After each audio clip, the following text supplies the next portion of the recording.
What's going on, everyone? Welcome back to the channel. I know I haven't posted it in a while, and I'm incredibly sorry about that. But we got a new setup.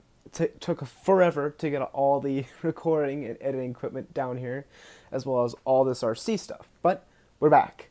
So today is kind of an odd episode. We have a mystery machine that just showed up, and we're gonna try and figure out not only what it is, but if we can get it going. So I was gifted this vehicle from one of my family members just today, and I don't know what to make of it.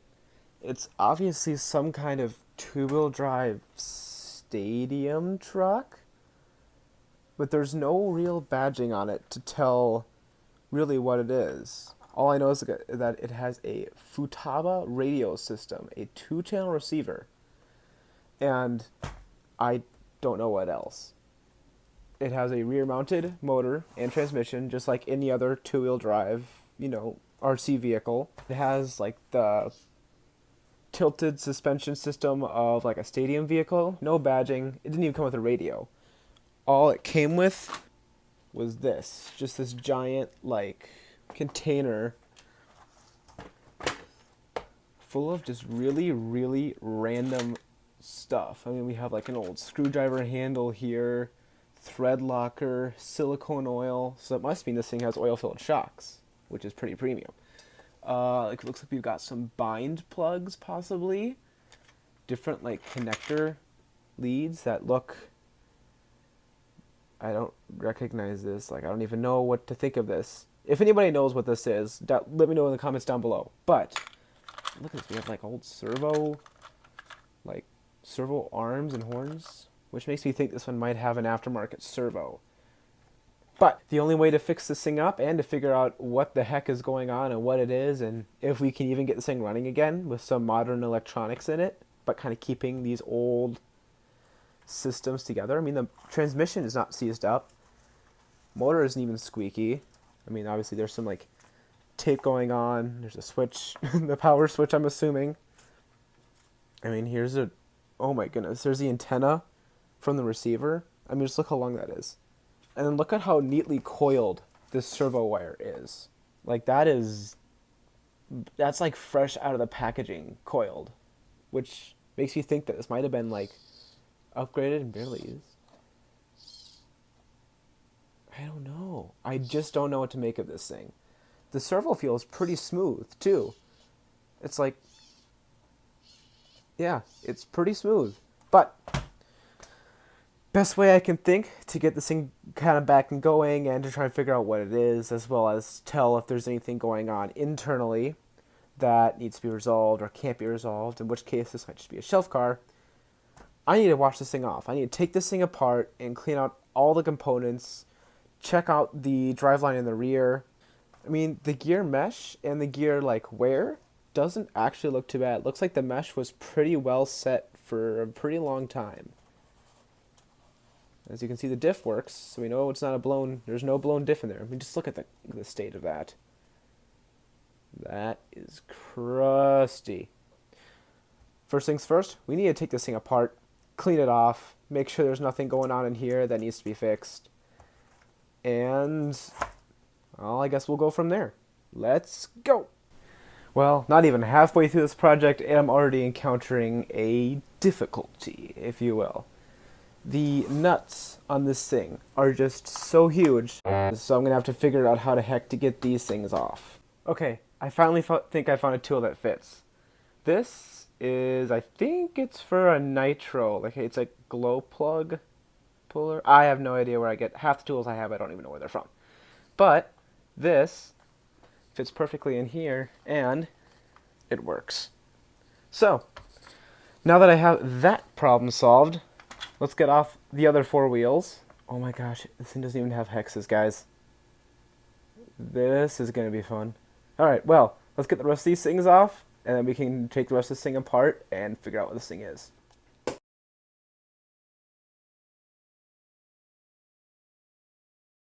Yep, you guessed it. More problems. So, while the rear has nuts, giant ones, but nuts nonetheless, like the rest of my professional grade RC vehicles, the fronts have this. Aim the light at it a little bit better here. Let me see if I can get the camera to focus in on this, because this is something I've never seen before in an RC vehicle.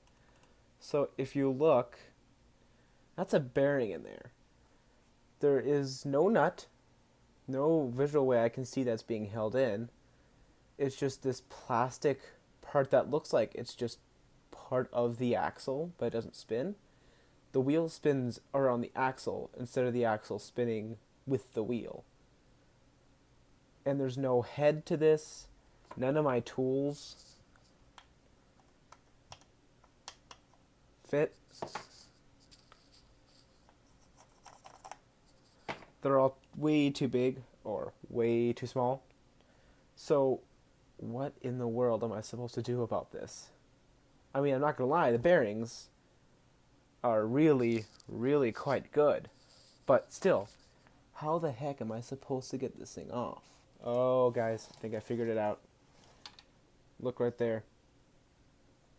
Right there. It's a screw. There is a screw backwards in the hub. Or rather, acting as the axle, keeping this wheel on. But since that screw doesn't spin, the wheel itself actually has to spin over the axle. Hence the need for those bearings. Man, on the camera you can really see how filthy this thing is. What is that? Guys, what is that? What in the world is that?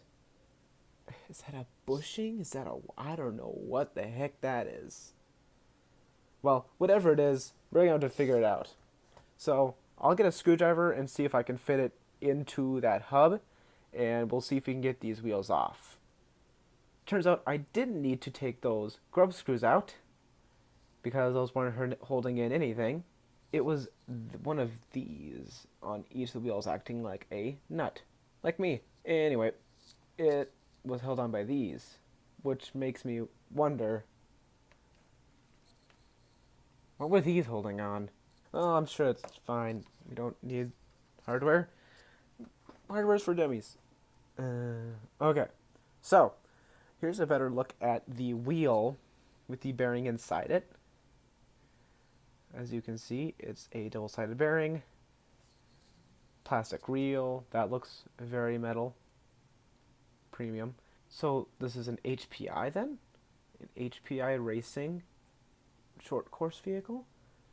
Truck super radials. Huh.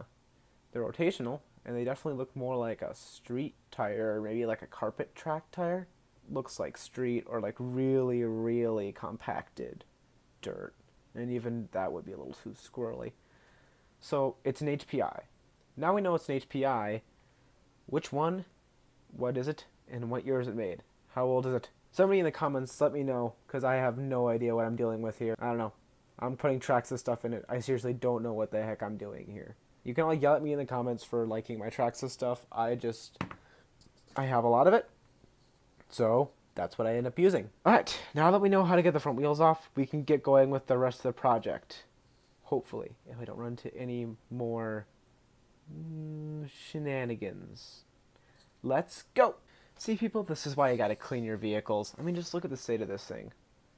Absolutely filthy. I mean, just look at my hands from working on it for not even 10 minutes. I mean, look at this. Absolutely disgusting. Clean your cars, people. Not only your RC cars, but clean your real cars. It's nothing worse than getting in somebody's car and see dust just collecting everywhere. It only takes like maybe a half an hour if you do a pretty decent cycle on it.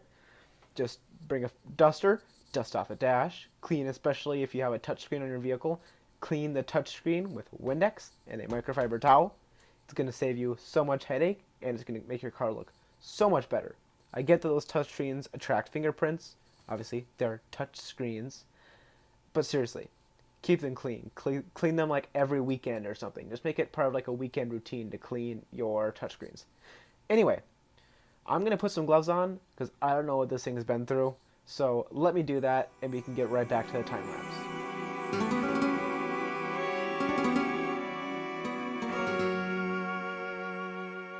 Alright, so Finally got the wheels off this thing. I was wise enough to wear some gloves, so my hands are now staying a little cleaner, just as I'd like them to. I don't mind getting my hands dirty, people, but seriously, I have no idea what this thing's been through. I have no idea what any of this is. It could just be cobwebs and dust. I don't know. I'm not taking any chances, so playing safe. One thing I noticed while taking the wheels off is that this thing has a metal skid plate. And this skid plate is also like screwed into this metal part, which also acts as the back plate and the mounting point for the motor. Just a unique thing that I don't see in cars nowadays is a metal back plate, which looks like it's seen some jumping at some point, or maybe even a wheelie or two. Doesn't I'm doubting the wheelie because there's very little wear on the edge of this. If you did a lot of wheelies on asphalt especially, this would be a lot more filed down. My guess is that it might actually just be like rocks and gravel scraping along the bottom of this thing, although that's a pretty clean line. I'm not so sure. Maybe some asphalt, sidewalks, maybe like paving stones or like landscaping stones you can make like a walkway with. Could be from hitting those, going over those consistently. Might have banged this thing up a bit. I don't know. Just kind of a cool discovery I found. My next thing is going to be removing this back section.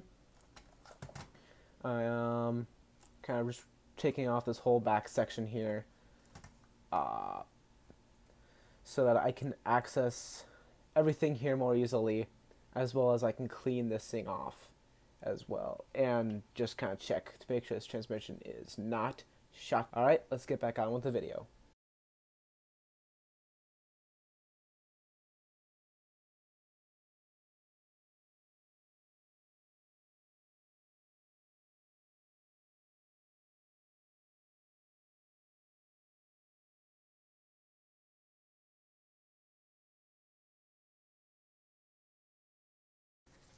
Alrighty guys, so I got the suspension arms off. They're just held in by 2 screws each, so 4. As you probably saw in the time lapse. One issue I did, however, run into is these screws on the bottom. I don't know how well you're gonna be able to see us on camera, guys. I'm sorry, bumping the tripod here, but they're completely rounded out. This one isn't as bad. Yes, I am wearing gloves.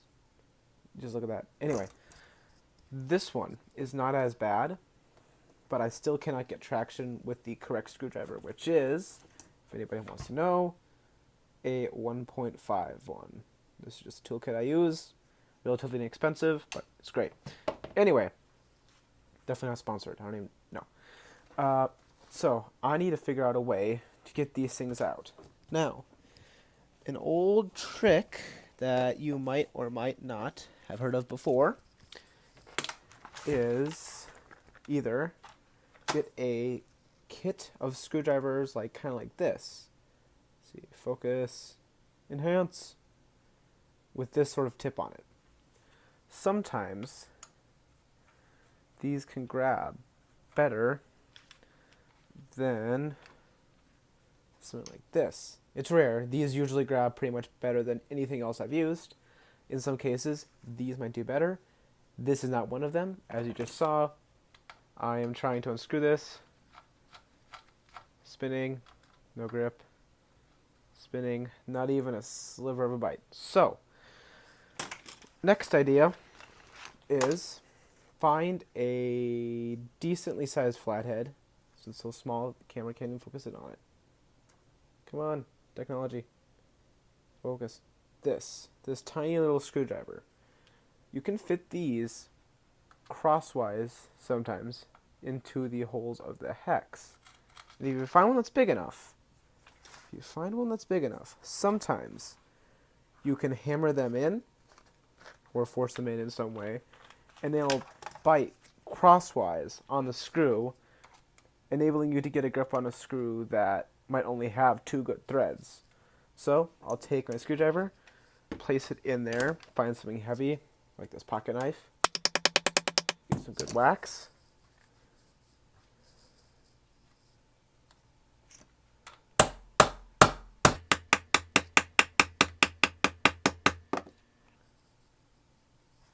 Sometimes that works.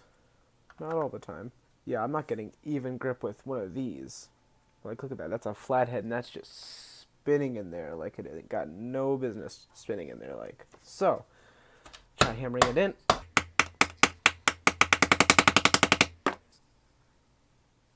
Nothing. Absolutely nothing. So, that could be an issue. However, this is just a plate.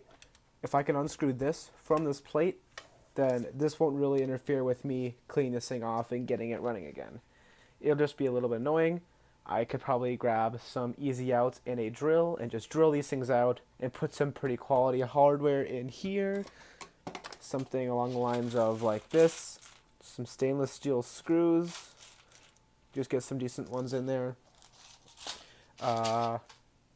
Another option I could try to get these things out is with one of these. Very useful tool to carry around. This one's a little bit old and stripped out, so there's no guaranteeing it's going to work. Nothing there. Nothing there. Yeah, those screws are beyond saving. At least they're on the same side, because it always annoys me when they're like, there's one here and like one here, because then it's just super inconvenient and inconsistent. At least with this kind of like strippage right here, I can put new screws in here to hold this together, so if these were to give out, it wouldn't completely self-destruct and everything would start on fire and bad things would happen. So, let me work on getting this transmission out of here. And I know you guys are probably getting sick of time lapses, so I'll just do this off camera. And I'll put you guys back on when I have this transmission off. I was looking through my old wrestler bodies, seeing as this is another 1/10 scale stadium truck. And I found the old one that I painted for the 70-mile-an-hour project a long, long time ago. But didn't quite know how to make a straight line or really how, like, what colors look good. The black and the green look pretty, like, vintage. So if I remove, like, the badging and whatnot, because I really like stickers in. As you can see, I did the old... tried the old fishing line tied to the body clips to keep the body clips from flying off, similar to how Arma does their rubber tethers to keep their body clips attached so they don't go flying off everywhere, because everybody in the hobby, you all know, losing body clips is the worst thing, because you're constantly having to buy them because your cars are constantly wiping out. Sorry about the ramble. Let's get this transmission off of here, and I'll put you guys back on in a second. I had to cut the motor connections because they are soldered on. No bullet connectors, as well as the motor.